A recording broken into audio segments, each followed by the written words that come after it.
Bismillahirrahmanirrahim. Alhamdulillahi rabbil alamin wa asyhadu an la ilaha illallah wahdahu la syarika lah. Syahadatan nadkhiluha dhakhiratan liyaumiddin wa asyhadu anna sayyidana Muhammadan abduhu wa rasuluhu afdalul anbiya wa sayyidul mursalin. Allahumma salli wa sallim wa barik wa karrim wa majjid wa 'azzim ala sayyidina wa habibina wa syafi'ina wa qurrati a'yunina wa maulana Muhammadin wa ala alihi wa sahbihi ajma'in wa la hawla wa la quwwata illa billahil aliyyil azim amma ba'd. Subhanaka la ilma lana illa ma 'allamtana innaka antal alimul hakim. Rabbi shrah li sadri wa yassir li amri wahlul 'uqdatam min lisani yafqahu qawli wahdi qalbi wa saddid bihi lisani. Allahumma arinal haqqa haqqan warzuqna ittiba'ah wa arinal batila batilan warzuqna ijtinabah waj'alna minal ladzina yastami'una al-qawla fayattabi'una ahsanah. Nawaitu ta'allum wa ta'lim wa tadhakkur wa tadhkir wa naf'a wal intifa' wal ifadah wal istifadah wal hatha 'ala tamassuki bi kitabillah wa sunnati rasulih wa du'a ila al-huda wa dalalata 'ala al-khair ibtigha'a wajhillahi wa mardatihi wa qurbihi wa thawabihi subhanahu wa ta'ala. Wa sallallahu ala sayyidina Muhammad wa ala alihi wa sahbihi wasallam walhamdulillahi rabbil alamin. Assalamualaikum warahmatullahi wabarakatuh. Qala al-musannif al-Syekh Nawawi bin Umar al-Jawi al-Bantani wa radhiyallahu ta'ala anhu wa radhah wa nafa'ana bihi wa bi ulumihi fid dharain amin. Melanjutkan pengajian kitab Nasaihul Ibad karya Syekh Nawawi bin Umar Al-Jawi Al-Bantani yang mudah-mudahan sebagaimana Allah ridhoi beliau, Allah ridhoi kita. Sebagaimana Allah jadikan ilmu beliau manfaat, Allah jadikan ilmu kita juga manfaat, zahiran wa batinan fid dunya wa fil akhirah. Ammal munjiyatu, dan adapun perkara-perkara yang bisa membuat kita selamat dari neraka. Yang pertama, fa khasyatullahi ta'ala fi sirri wal alaniyah. Yang pertama adalah bagaimana kita menumbuhkan rasa takut kepada Allah fi sirri wal alaniyah, baik dalam kesendirian kita ataupun ketika kita bersama orang lain. Baik dalam kesendirian kita atau ketika kita dilihat oleh orang lain. Qaddama sirra li'anna taqwallahi fihi a'la darajah. Kenapa kok disebut as-sir baru al-alaniyah? Karena ketika kita mampu bertakwa kepada Allah dalam keadaan sendiri, itu lebih baik derajatnya, lebih baik tingkatannya dibandingkan dengan orang yang mampu bertakwa kepada Allah, mampu menumbuhkan rasa takut dan malu kepada Allah ketika di hadapan manusia. Karena itu, seperti yang saya bilang di minggu yang lalu, nilai kita itu bukan ketika kita di hadapan manusia sebetulnya. Nilai kita di sisi Allah Subhanahu wa ta'ala justru ketika kita sendiri. Kalau kita sendiri nggak ada orang, apa yang kita lakukan? Kalau kita taat, berarti kita di sisi Allah adalah orang yang mulia. Tapi kalau kita maksiat, berarti di sisi Allah kita menjadi orang yang hina. Bukan bagaimana kita berlaku di hadapan manusia. Belum tentu orang yang baik di mata manusia baik di mata Allah. Belum tentu orang yang kita pandang biasa saja, orang yang dipandang oleh manusia sebagai orang yang biasa saja, bukan orang yang mulia di sisi Allah Subhanahu wa ta'ala. Karena itu kalau kita mampu bertakwa kepada Allah, takut kepada Allah, malu kepada Allah ketika kita sendiri, secara umum kita akan lebih mampu lagi, lebih sanggup lagi untuk berupaya bagaimana kita takut kepada Allah di hadapan manusia. Karena seringnya, pada umumnya sering terjadi kita mampu bertakwa kepada Allah di hadapan manusia, tapi kita nggak sanggup untuk menahan diri dari kemaksiatan ketika kita sendiri. Karena itu sebagian ulama mengatakan man raghaballaha fi khawatirih asamahullahu fi jawarihih.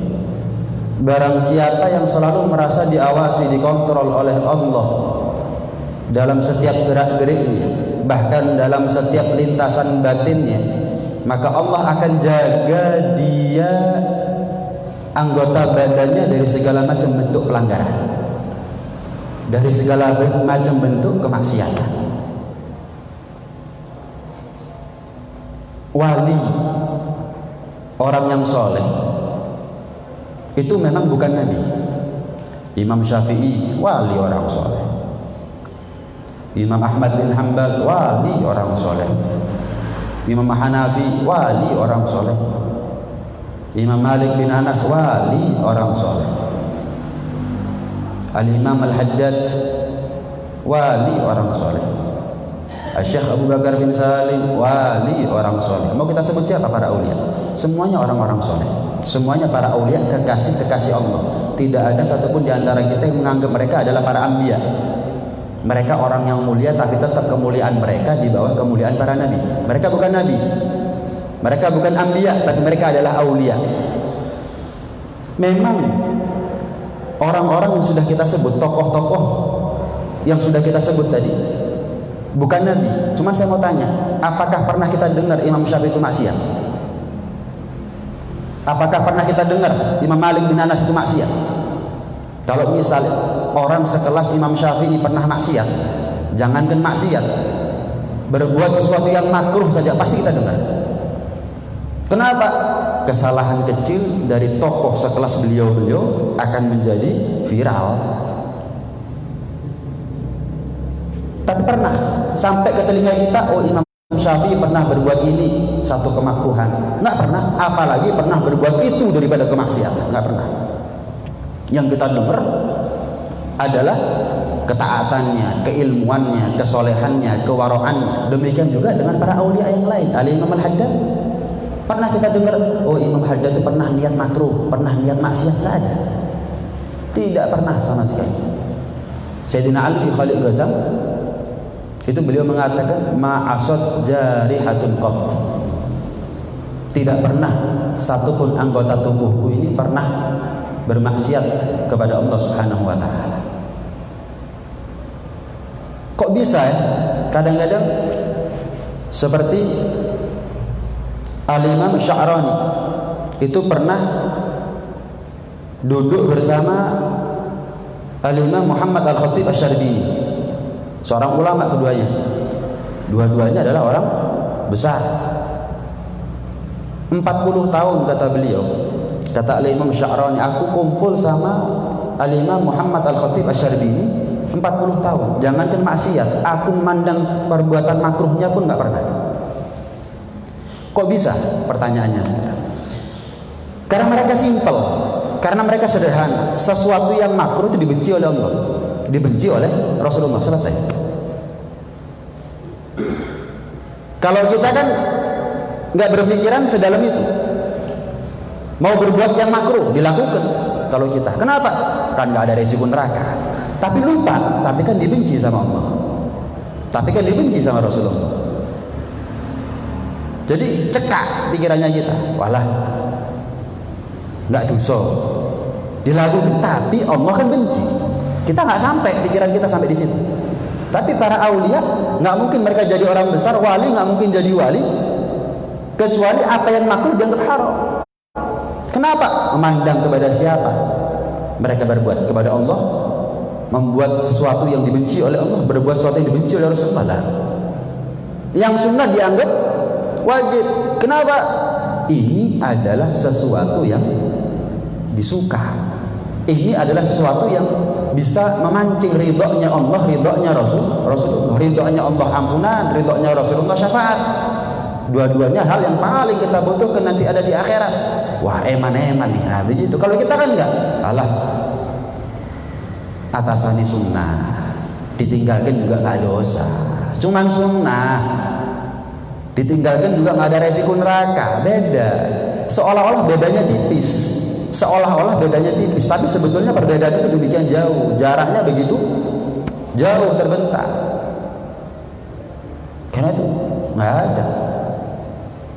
Para aulia itu memang bukan nabi, tapi mereka memposisikan diri sebagai orang yang selalu diawasi oleh Allah Subhanahu wa taala. Sehingga mereka selalu menjaga anggota tubuhnya daripada kemaksiatan. Ya, seperti saya ceritakan kemarin, Al-Habib Muhammad bin Durrus Al-Habsyi yang makamnya di Surabaya.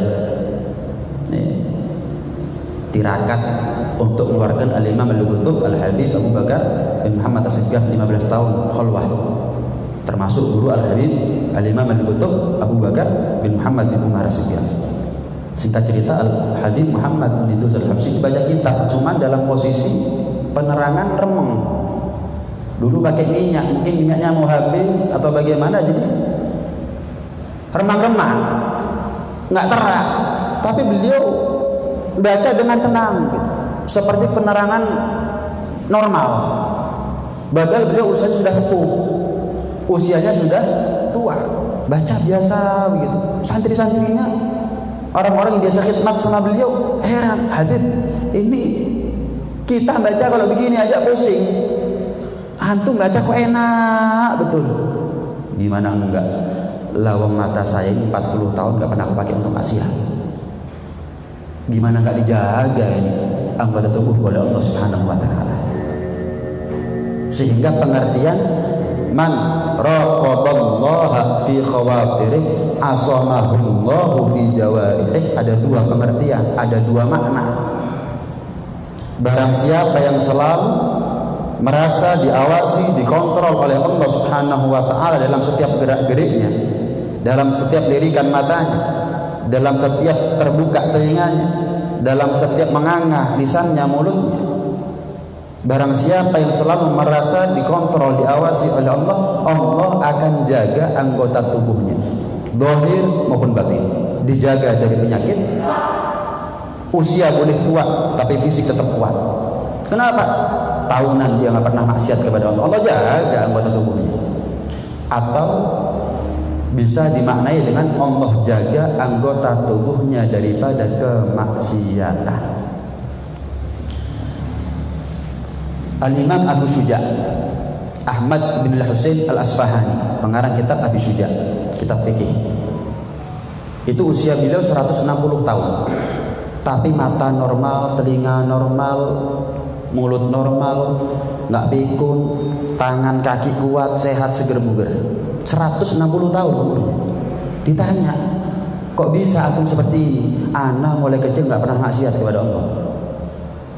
Maka ketika aku sudah usia tua, dijaga anggota tubuhku oleh Allah, sebagaimana ketika aku masih muda, aku menjaga tubuhku untuk bermaksiat kepada Allah Subhanahu wa taala. Lihat, zahir batin.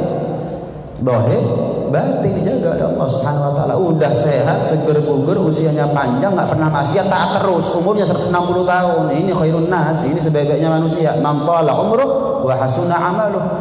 Panjang umurnya, baik perangainya, banyak ibadahnya. Masya Allah.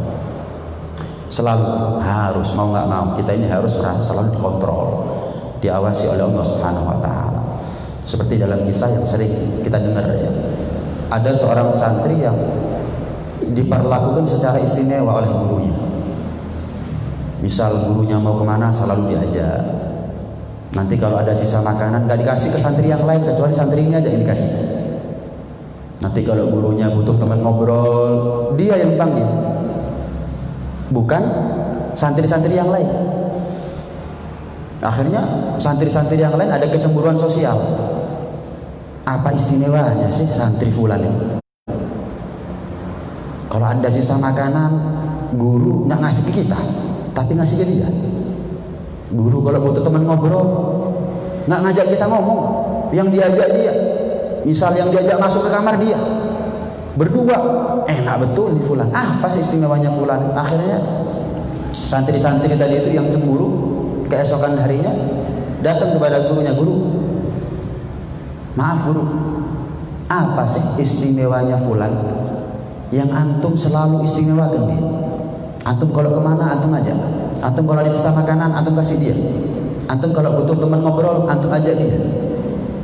Kenapa bukan kita, guru? Apa bedanya kami dengan dia? Oh, kepingin tahu bedanya? Iya, ibu. Besok kumpul di lapangan. Besok kumpul di lapangan. Kumpul semua santri. Kumpul semua santri. Maka si guru mengadakan sayembara. Setiap santri dipanggil. Setiap santri dikasih pisau dan ayam. Termasuk santri yang diistimewakan ini. Santri-santri yang cemburu dipanggil, santri yang diistimewakan fulan tadi itu juga dipanggil. Semuanya dikasih tugas yang sama. Bagaimana caranya, siapa di antara kalian yang paling cepat untuk nyembelih ayam ini tanpa diketahui oleh siapapun? Ada yang 5 menit balik dalam keadaan sudah tersembelih. Ada yang singitan setelah 15 menit baru balik dalam keadaan tugas sudah selesai disembelih ayamnya. Ada yang jauh butuh waktu setengah jam untuk nyembelih. Jalannya setengah jam, nyembelihnya nggak sampai 3 menit. Udah balik. Singkat cerita, semua santri yang cemburu sudah selesai melaksanakan tugas si guru. Tinggal satu santri yang diperlakukan dengan istimewa. 1 jam, 2 jam, 3 jam. Lama. Udah nunggu lama nih santri-santri sama guru ini. Datang fulan membawa kondisi ayam masih hidup, pisau masih bersih, nggak berlumuran darah sama sekali. Ketawa-ketawa nih santri-santri yang cemburu. Akhirnya gagal itu melaksanakan tugas. Ngono tok ayo ora iso. Oh, posisi menewakmu ya. Nggak tahu. Datang kepada gurunya, "Kamu gimana? Mulai pagi sampai sore begini datang, nggak disembelih lagi, nggak bisa nyembelih." Bisa guru, kalau nyembelihnya bisa, syaratnya panjenengan guru yang berat. Apa syaratnya saya?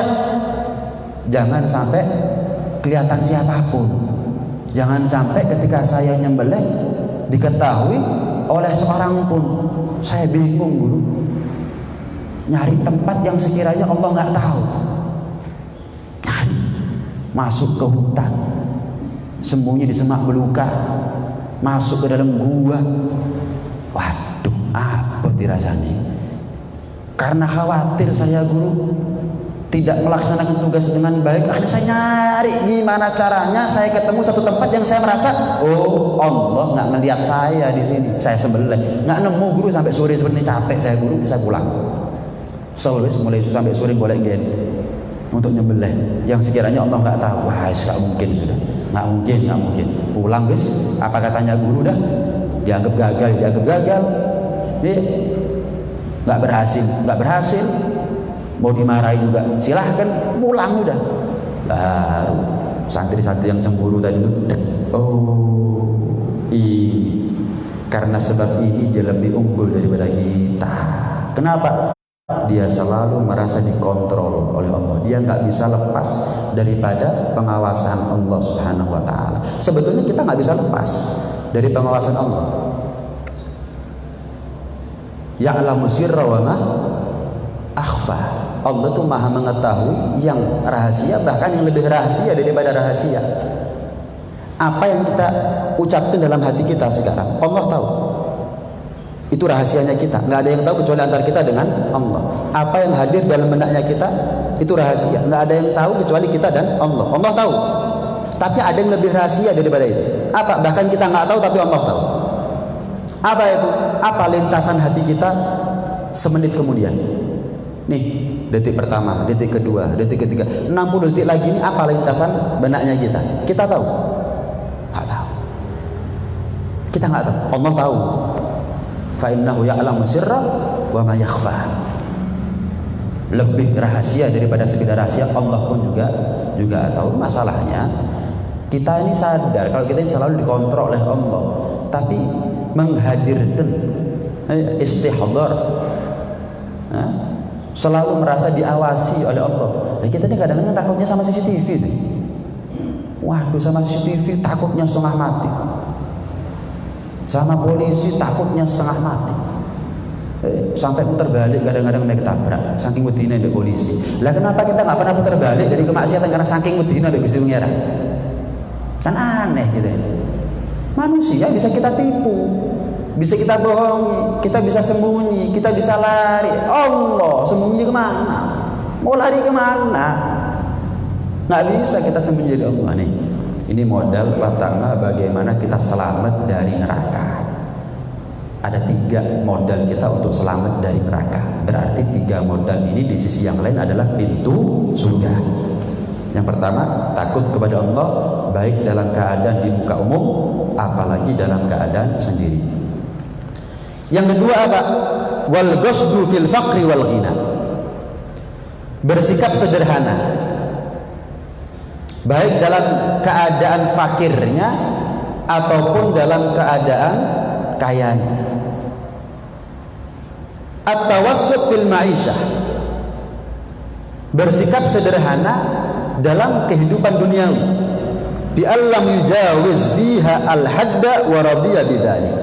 Tidak melampaui batas. Ridho. Dikasih nasib kurang beruntung oleh Allah. Ridho. Tidak memaksa-maksakan diri untuk menjadi orang yang nampak kaya.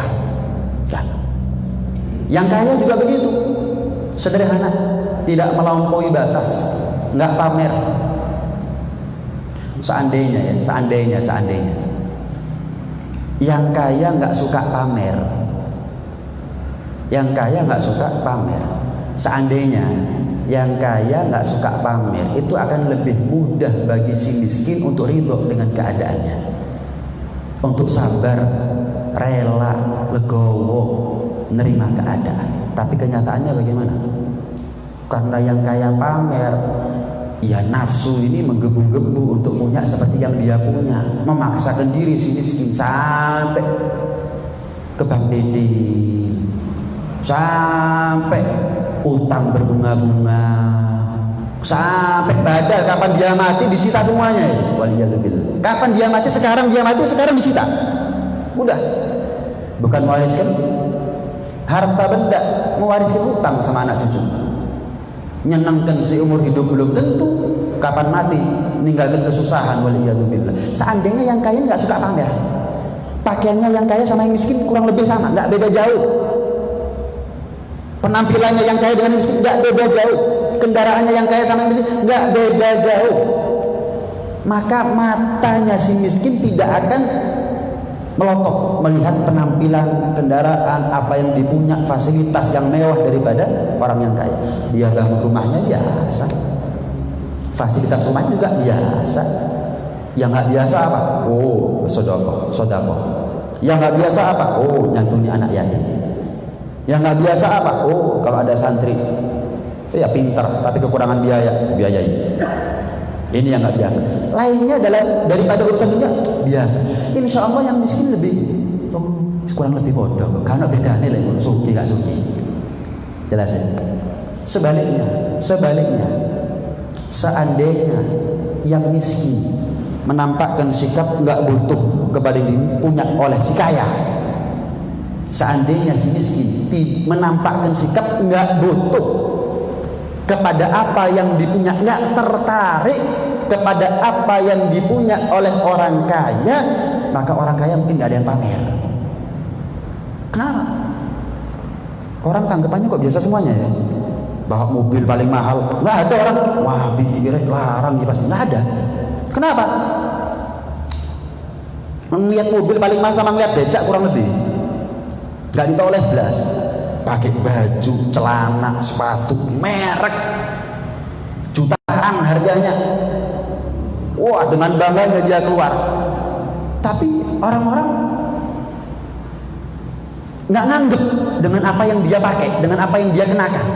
Padahal mahal-mahal, import semuanya, orisinal semuanya, asli semuanya. Wah, tapi orang-orang karena dia niat pamer, niat bangga-banggaan, niat sombong, nggak ada yang ngereken, copot percuma wis.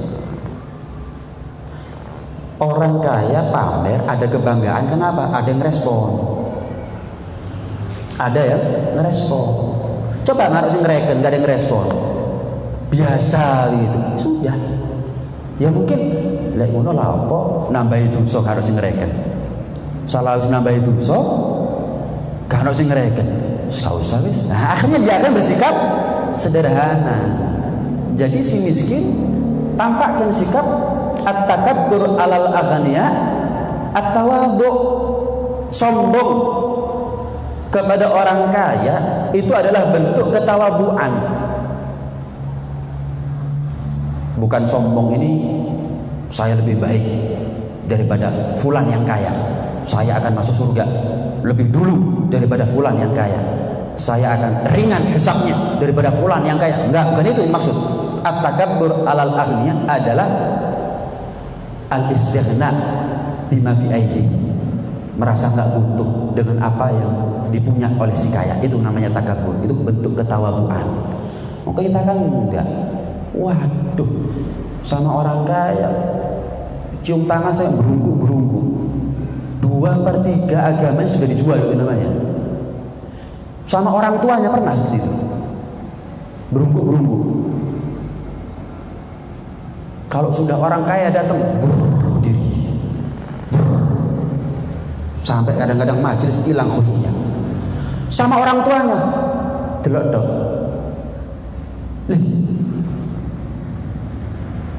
Itu loh keadaan zaman kita ini. Keadaan zaman kita ini. Beling, curang, nggak adil. 2/3 agamanya hilang itu semua. Hilang itu semua. Waliyadzubillah.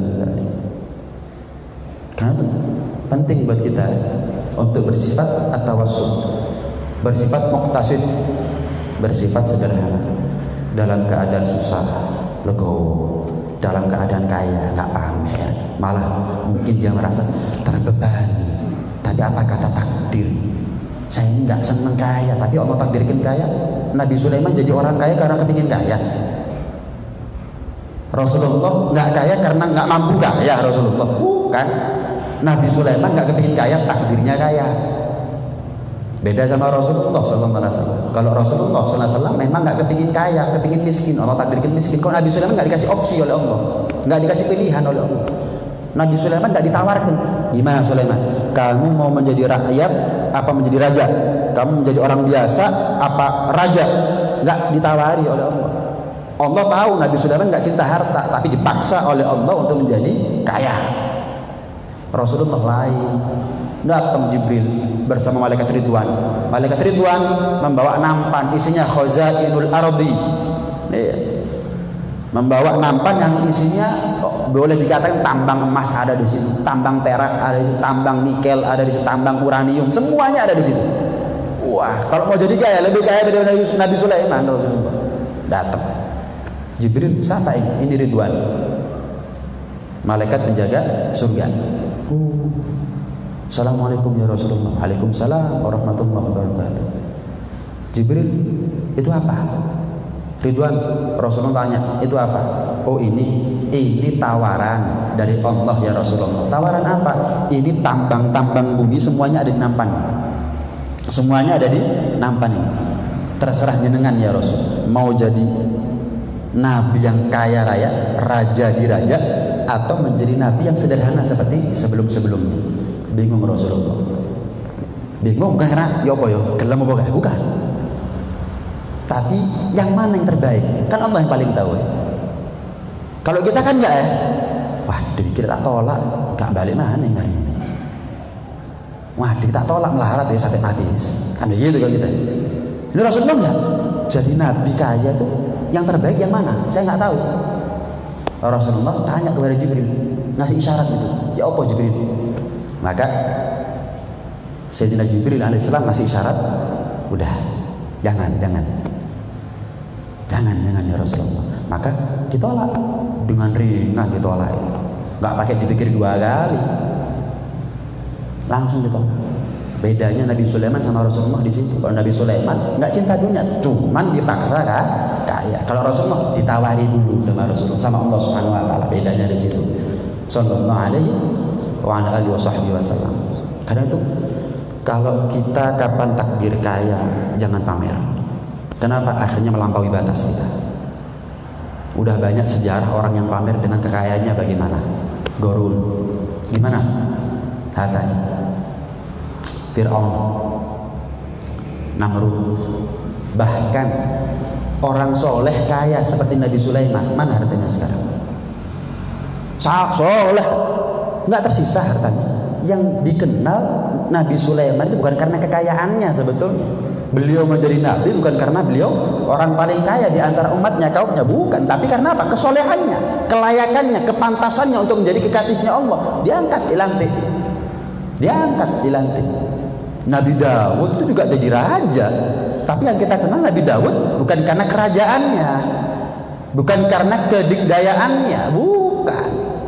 Tapi bagaimana perjuangannya, jihadnya, li'la kalimatillah, itu yang kita kenal. Fir'aun, Qarun, Namrud, ini raja-raja yang nggak baik.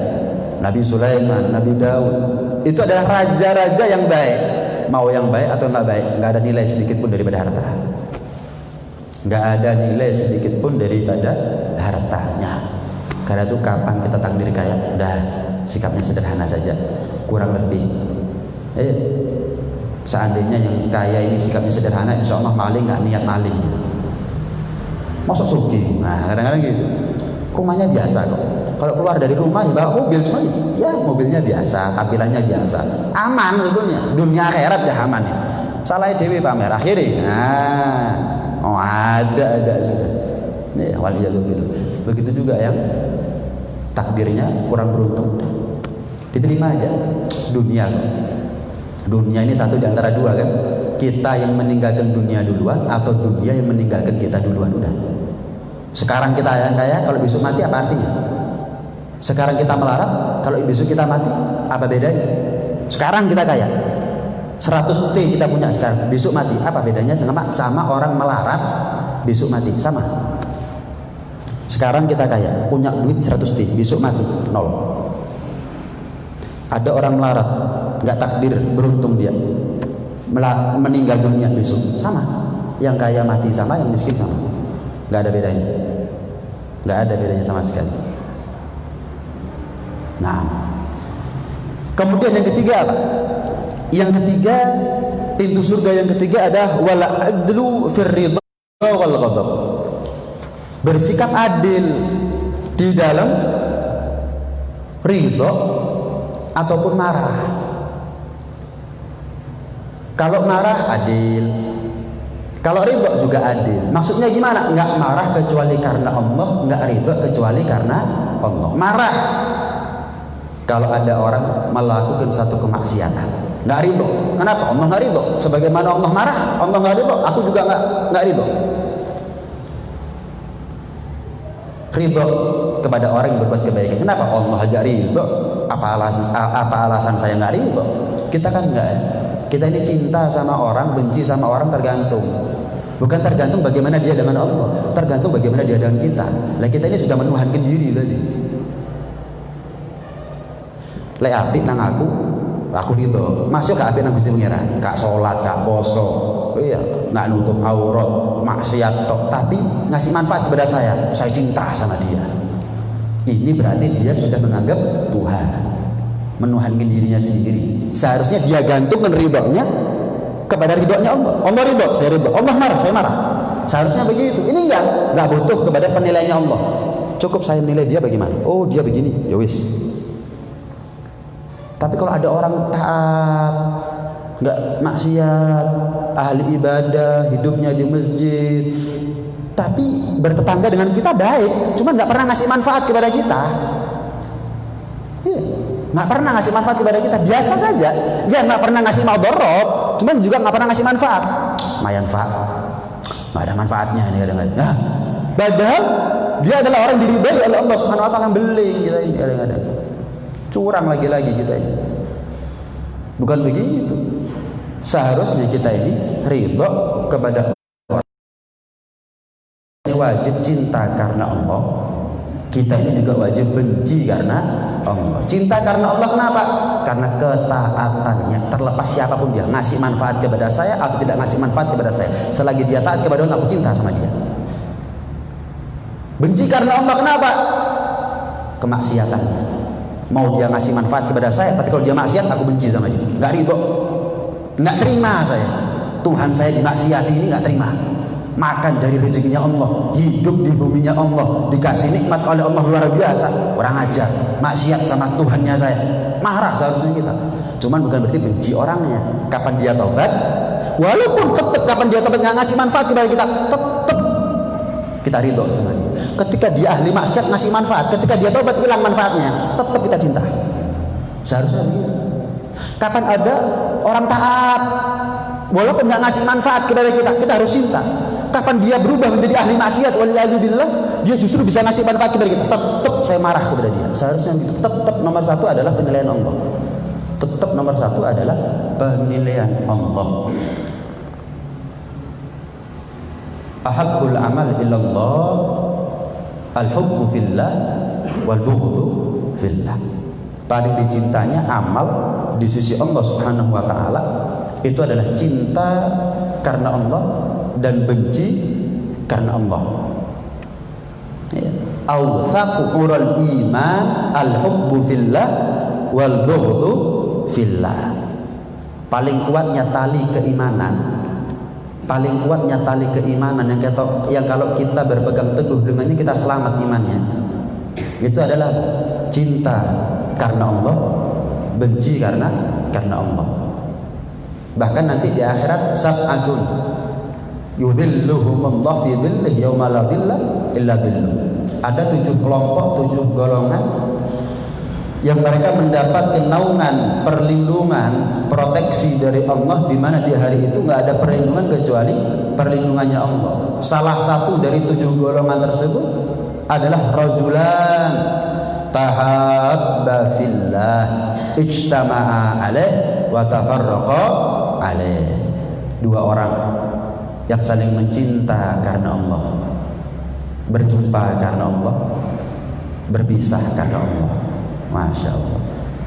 Man ahdatha idza ahdatha abdun akhon fillah.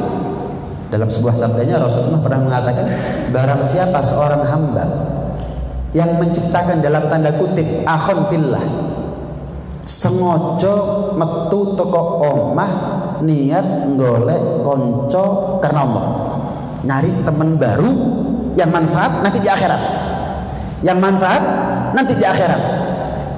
Ahdatsallahu lahu darajatan fil jannah, maka Allah ciptakan bagi dirinya 1 derajat nanti ada di surga. Saya kasih gambaran. Kita secara pribadi, nggak ada hubungan status kita sebagai suami, nggak ada hubungan kita sebagai orang tua. Wis kita tok. Jawab dengan hati kita masing-masing. Kalau sekarang kita mati, surga apa neraka tempatnya kita? Membawa bekal apa kita? Optimis atau pesimis kita menghadapi nasib kita nanti ada di akhirat? Maka jika kalau jawaban kita, waduh, memang sekarang saya mati dalam keadaan taat, apakah diampuni ya dosa saya?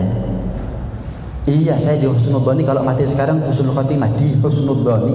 Tapi Allah paling tahu hakikatnya saya ini mati husnul khotimah atau enggak. Dalam sebuah hadis Rasulullah pernah mengatakan, qati'ur rahim mal'unun walau mata fi jawfil Ka'bah.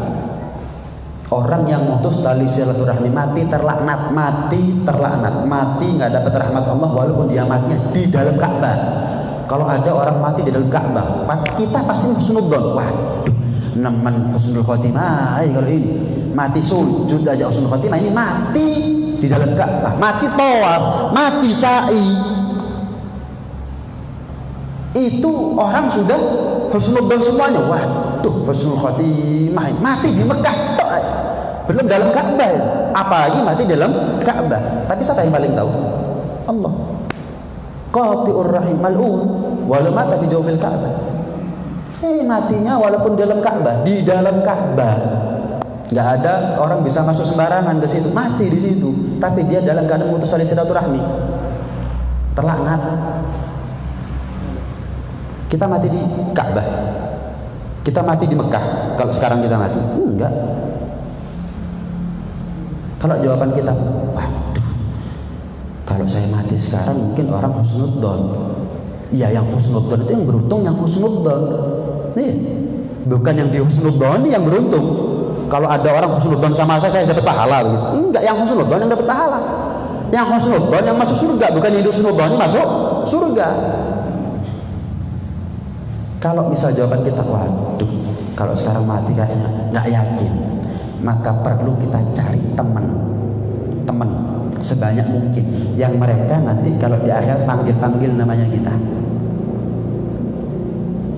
Kapan kita dalam keadaan genting, ada teman dulu ngaji bareng sama saya, majlisan bareng sama saya, menjadi panitia zakat bareng sama saya, menjadi remas masjid bareng sama saya. Wah, golek bolo, cari teman untuk kapan saya dalam keadaan genting, dia panggil nama saya. Sebaliknya, kalau kita merasa nggak yakin selamat nanti di akhirat, lah kok mau kita perparah keadaan kita dengan salah berteman? Lah aneh. Cukup diri kita ini itu sudah sangat beresiko masuk neraka. Lah kok diperparah keadaannya dengan salah bergaul, salah berteman? Itu kan namanya memperbesar resiko, itu namanya. Itu namanya memperbesar, takut neraka tapi salah berteman. Hati-hati. Karena itu Allah Subhanahu wa taala berfirman dalam Al-Qur'an bagaimana? Fama lana min syafi'in wala sadiqin hamim. Nanti ahli neraka itu ketika mereka masuk ke dalam neraka, mereka berandai-andai, fama lana min syafi'in, ya Allah, coba aku ini punya penolong dalam keadaan seperti ini. Siapa ini maksud? Wala sadiqin hamim, teman yang akrab dalam ketaatan kepada Allah Subhanahu wa taala. Coba bukan teman sekedar hobi, bukan teman sekedar main-main, enggak, tapi teman di masjid, teman di majelis, teman dalam satu kegiatan yang positif dalam keadaan ibadah kepada Allah. Wah, mereka neraka berandai-andai, mereka masuk neraka dalam keadaan menyesal dan berandai-andai. Seandainya, coba, jikalau, andai kata saya punya teman yang akrab sehingga dia bisa menolong saya dalam keadaan seperti ini. Mumpung kita masih hidup, cari teman yang nanti di akhirat bisa tolong kita. Cari. Sayyidina Ali bin Abi Thalib karamallahu wajhah mengatakan, alaikum bil ikhwan, alaikum bil ikhwan. Wajib bagi kalian untuk mencari saudara yang selalu mengarahkan kita, membimbing kita, menasehati kita, menjadi teladan dan contoh buat kita dalam kebaikan. Wajib alaikum bil ikhwan. Kalau kita punya teman yang baik, cinta karena Allah kepada dia, fa innahum uddatun fid dunya wal akhirah, maka mereka adalah senjata buat kita untuk selamat di dunia, selamat di akhirat. Cukuplah sebagai keburukan ketika kita salah berteman adalah bagaimana image orang memandang kepada kita. Kita orang baik, tapi salah berteman, image-nya kita bagaimana? Naik apa jatuh? Jatuh, cukup. Nggak niru tak usah lagi. Cukup. Jangan ditambahi. Kalau perlu kita jauhi, tapi bukan berarti nggak silaturahmi, putus hubungan, enggak. Assalamualaikum, waalaikumsalam, selesai. Bukan untuk akrab, runtang-runtung kemana berdua, enggak. Untuk ini, waduh, saya tahu diri untuk berteman dengan ahli maksiat. Kenapa? Lawang saya ini kumpul 40 hari sama ahli puasa Senin Kemis, besok turun ketularan puasa Senin Kemis. Saya ini 40 hari kumpul sama ahli tahajud, belum tentu saya ini ketularan tahajud. Saya ini 40 hari kumpul sama orang yang 3 hari sekali khatam Al-Quran, belum tentu saya ini ketularan ahli Quran. Ketularan sing apik durung mesti. Kok salah berteman, salah mengguru itu bahaya enggak? Salah berguru itu bahaya. Bahaya. Tapi jangan lupa salah berteman, salah berkawan tidak kalah bahayanya dibandingkan salah berguru. Karena itu Nabi mengatakan apa? Al-mar'u ala dini khalil. Falyanzur ahadukum ala ilaman yukhalil.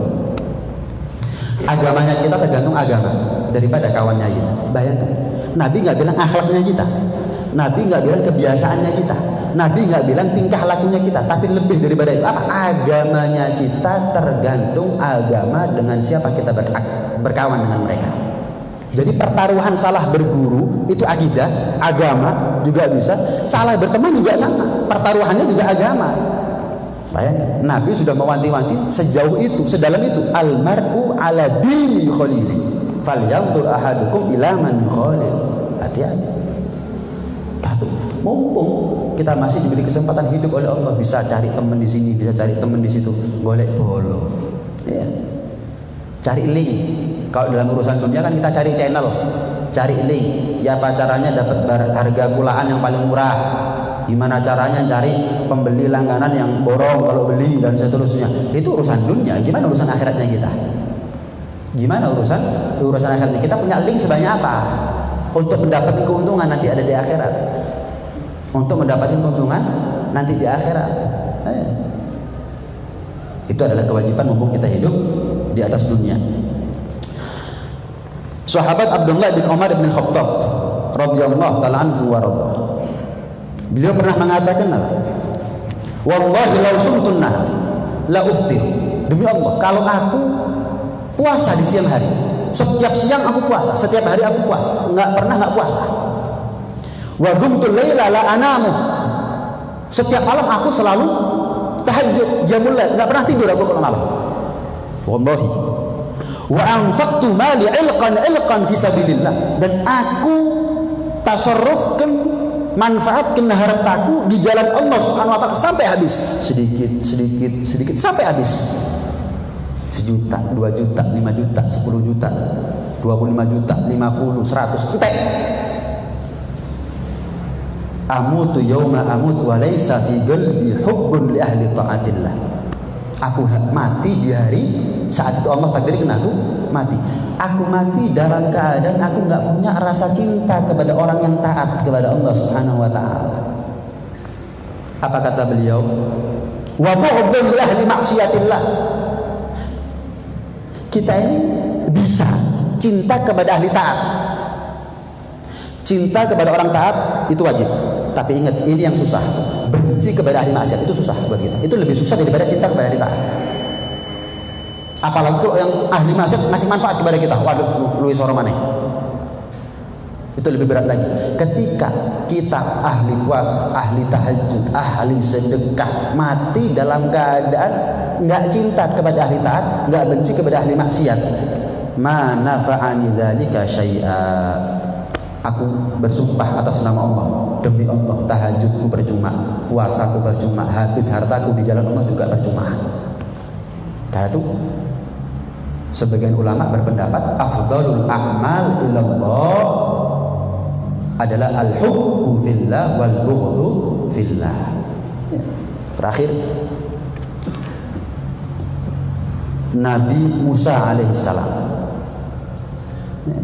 Nabi Musa alaihissalam. Nabi Isa alaihissalam.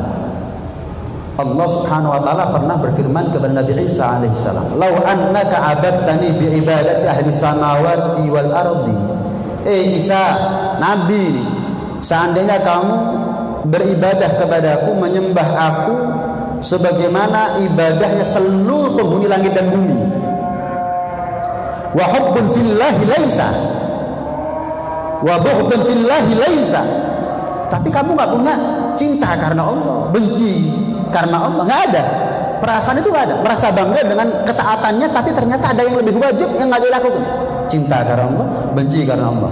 Ma'aghna anka dzalika syai'a. Maka ibadahnya kamu yang sebenarnya ibadahnya penghuni langit dan bumi tidak mencukupi kamu untuk selamat daripada neraka. Nabi tidak mencukupi kamu, tidak mendatangkan manfaat yang lebih besar daripada manfaat orang yang cinta karena Allah, benci karena Allah. Nah, itu ayo mulai sekarang kita harus takut kepada Allah. ditumbuhkan rasa takut kepada Allah ini bukan hanya dalam keadaan kita di khalayak ramai, lebih-lebih ketika kita dalam keadaan sendiri. Kemudian yang kedua, ayo kalau memang kita takdirnya menjadi orang yang belum beruntung, gak usah bingung dengan keadaan ahli dunia, biarkan sudah. Ada maksud tersendiri Allah jadikan kita orang yang kurang beruntung. Apa? Nanti di akhirat kita akan tahu. Tidak menutup kemungkinan orang yang kaya kalau tahu apa yang didapatkan oleh orang miskin, mereka berharap hidup untuk kedua kalinya tapi hidup dalam keadaan miskin. Tidak menutup kemungkinan ahli kaya, orang yang kaya raya, ketika tahu apa yang Allah berikan daripada kelancaran, kegampangan, kemudahan bagi orang miskin nanti di akhirat, mereka berharap hidup kedua kalinya tapi bukan untuk kaya kedua kalinya, tapi untuk miskin. Siap mereka. Maka kalau kita ditakdir dalam keadaan melarat, jangan kecil lagi. Akhirat bukan dunia. Akhirat bukan dunia. Ya kalau jenengan mau minta melarat terserah, saya nggak minta. Ya, saya nggak nyuruh. Punya magom sendiri. Allahumma ahyini miskinan wa amitni miskinan wa hashurni fi zumratil masakin. Itu ada magom. Kalau kita nggak minta, cuman apapun yang Allah takdirkan saya ridho. Kalau kita takdir kaya, dadil, hisab itu. Berupayalah kita untuk menjadi orang kaya, tapi kekayaan itu kita rasakan manfaatnya nanti di akhirat. Bukan justru membebani kita nanti di akhirat. Silahkan jadi orang kaya, tapi jadilah orang yang kayanya manfaat nanti di akhirat, bukan justru menjadi beban di akhirat. Yang terakhir, kalau kita merasa nggak yakin masuk surga dengan amalnya kita, apalagi jika dibandingkan dengan maksiatan kita, mumpung kita masih punya kesempatan, cari teman yang taat, yang ahli ibadah, yang jarang kita lihat atau bahkan nggak pernah kita lihat maksiat, pegang teguh. Kenapa? Mungkin kita nggak tertolong kecuali berkat pertolongan dia nanti di akhirat. Mungkin kita nggak tertolong, kita nggak selamat kecuali berkat pertolongan dia. Jangan sampai kita termasuk di antara mereka yang sudah masuk neraka membawa penyesalan abadi selama-lamanya. Fahallana min syafi'in, famalana min syafi'in wala sadiqin hamid. Masuk neraka masih menyesal? Enggak. Mudah-mudahan kita masuk surga semuanya dalam keadaan diampuni oleh Allah Subhanahu wa taala, diridhai dan dikasih panjang umur, sehat walafiat, dikasih panjang umur dalam keadaan manfaat zahir batin dunia sampai ada di akhirat, dan mudah-mudahan Allah wafatkan kita dalam keadaan yang terbaik, dalam keadaan husnul khatimah. Amin Allahumma amin amin ya rabbal alamin. Rabbana anfa'na bima 'allamtana